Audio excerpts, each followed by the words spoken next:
Greetings. In the name of the Lord of glory, Jesus Christ, I bring you good tidings. I bring you good news today. And I hope that you're going to be blessed. We're talking about hope after loss. Hope after loss. Before we begin, let's say a quick word of prayer. Holy and righteous Father, I thank you so much for your goodness and for your truth. Lord, I thank you in a special way for the comfort that you give through none else other than the Comforter himself. And so, Lord, I pray that today you would comfort us in the trials and temptations, tribulations that we may be going through right now. Father, open our eyes that we may behold wondrous things from your word. We ask this and we believe you have provided because we ask in Jesus' name. Amen. Hope after loss is the topic. And now, just last year alone, 2020, I would admit to you that 2020 was a year of loss. 2020 was a year of loss financially.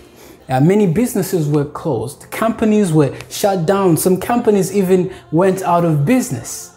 They went bankrupt, if you will, because there was no one to buy their goods, because their goods and services depending on the hustle and bustle of society. But suddenly everything stopped. No more moving out of your house for a period of time. Everything changed. And so 2020 was a year of loss financially. But also I think 2020 was a year of loss physically. Physically, people were hurt. People died because of COVID-19. And so 2020 was a year of loss. 2020 was a year of loss spiritually. Churches were closed. Preachers no longer preached to the people that they could see. And so that fellowship was broken. And now everything is done online. But we can no longer enjoy that face-to-face communion. And so in a sense, we lost that personal touch, that personal connection, that fellowship was lost. 2020 was a year of loss. Some of us lost our loved ones. Some of us lost those that were very close to us, our brothers, our sisters. Some of us lost our fathers. Some of us lost our dear mothers. And sometimes we think, where is God in all of this? Why did God not intervene in a special way and remove this curse from us, if you will? But today I want to submit to you that God indeed has spoken to us. When we read in the book of Romans, chapter 15 and verse number 4, the word of God says, "For whatsoever things were written aforetime were written for our learning, that we through patience and comfort of the scriptures might have hope." See, the word of God is our hope. No matter what happens to you, you can rest assured that if you turn to the word of God, you will have hope. Because the apostle just told us that those things that were written before those things that were written in the Bible, they were written that as through, not the word, patience and hope goes together. That we through patience and what? Comfort of the scriptures. The Bible is a book of hope. Jesus Christ came to give hope. We read in 1 Corinthians chapter 13 and verse 13, "And now abides faith, hope, charity. These three, but the greatest of these is charity." Hope is one of the three things that will not die, because without hope, we cannot function. Without an expectation of what will be, we cannot exist. In fact, God says in Jeremiah chapter 29 and verse 11 that I am a God that has good thoughts towards you, thoughts to give you an expected end. Expected? Yes. A hopeful? Yes. But the question is, what do you expect? What do you expect that God will do for you? What is your faith? What do you want that I should do to you? Jesus asked many people. What will I do to you? Do you want to be made whole? That's the question that God is asking. Now, I mentioned that 2020 was a year of loss, but to be honest, it seems as though every year is a year of disappointment. Every year since Adam sinned is a year of disappointment and of loss. In the Garden of Eden, we lost communion with God. In the Garden of Eden, we lost eternal life. In the Garden of Eden, we lost our dignity as humans. In the Garden of Eden, we lost the image of God. We have lost. And in that very time that Adam sinned, the leaves started falling and decay, destruction, distress was introduced into the ecosystem of this world. And now we face trials, we face death because we sinned. And so we see that the flowers that once upon a time only brought forth beautiful, glorious flowers now bring forth thorns. And so the world is in a state of hopelessness, but the world is in a state of loss. But friends, I want to comfort you that no matter what you're going through, there is hope. There is hope, not in our imaginations, not in our fanciful imagining thinking, but there is hope if we believe in the Word of God. Faith is the substance of things hoped for, the evidence of things not seen. What do you hope for? You need to have the evidence, the substance of things hoped for. You need to believe that what you believe will come to pass in the name of Jesus Christ.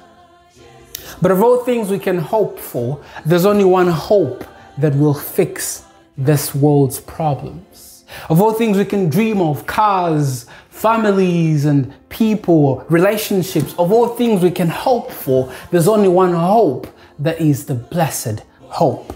And we find that in Titus chapter 2 and verse number 13, the word of God there says, looking for that blessed hope and glorious appearing of the great God and our Savior, Jesus Christ. That is the blessed hope that surpasses all hopes we can ever have.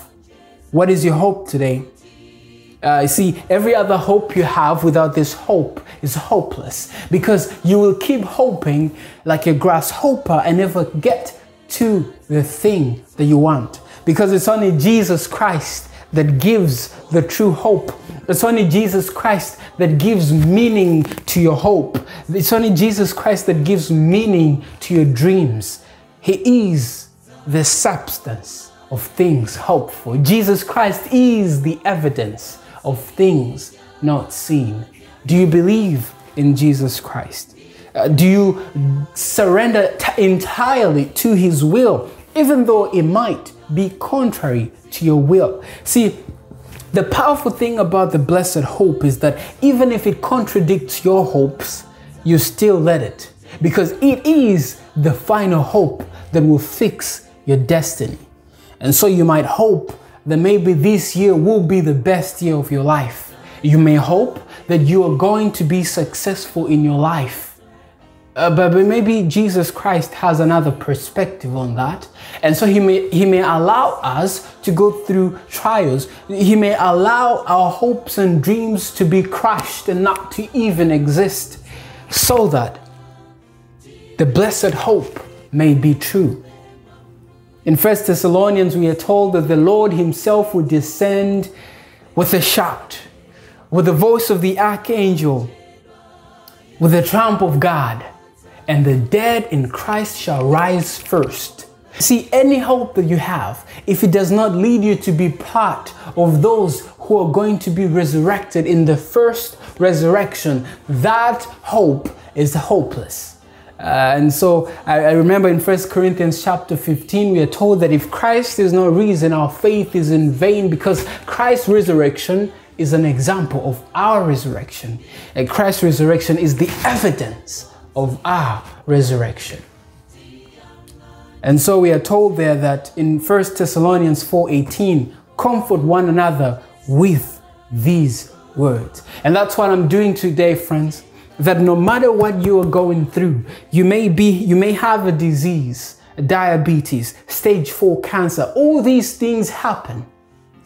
But Jesus says, there's a better hope. There is a great hope, a blessed hope that will fix all these things once and for all. And you will have eternal life, where you will have no tear, where there will be no death, no more sorrow, for the former things will have passed away. And so in closing, God knows what's going on this earth. God is not so ignorant that he does not know that there is a pandemic on this world. God knows that there's wars in the Middle East and all other parts of the world. God knows that people are dying. God knows that this world is crazy.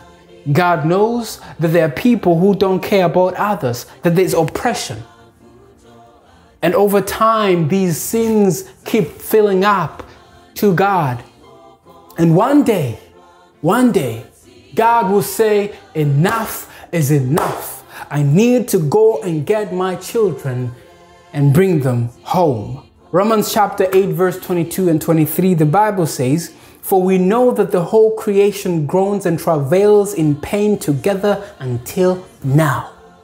And not only they, but ourselves also, which have the first fruits of the Spirit, even us who are God's, even us who love God, even we ourselves groan within ourselves, waiting for the adoption, to wit, the redemption of our body. One day, this corruptible body will put on incorruption. One day, this dead body will put on a new life. And we are going home. Soon, we are going home. And so, let us have hope. Not our little hopes on this earth, but the blessed hope that Jesus Christ is coming soon to fix the problem of this world once and for all. That is the only hope that stands. That is the only hope that keeps me moving. That is the only hope that you can depend on, because any other hope you will cling to will only disappoint you. Jesus is the substance of things hoped for, the evidence of things not seen. Here is the patience of the saints. Here are they that keep the commandments of God and have the faith of Jesus. As we look unto Jesus, the author and finisher of our faith, we will have faith. Faith, which is the substance of things hoped for, the evidence of things not seen. And so unto God, Jesus Christ, the only one who is able to keep us from falling, the only one who is able to present us before God faultless, without any guile in our mouths, the only God who will redeem us. To the only everlasting God be honor and glory forever and ever. Amen.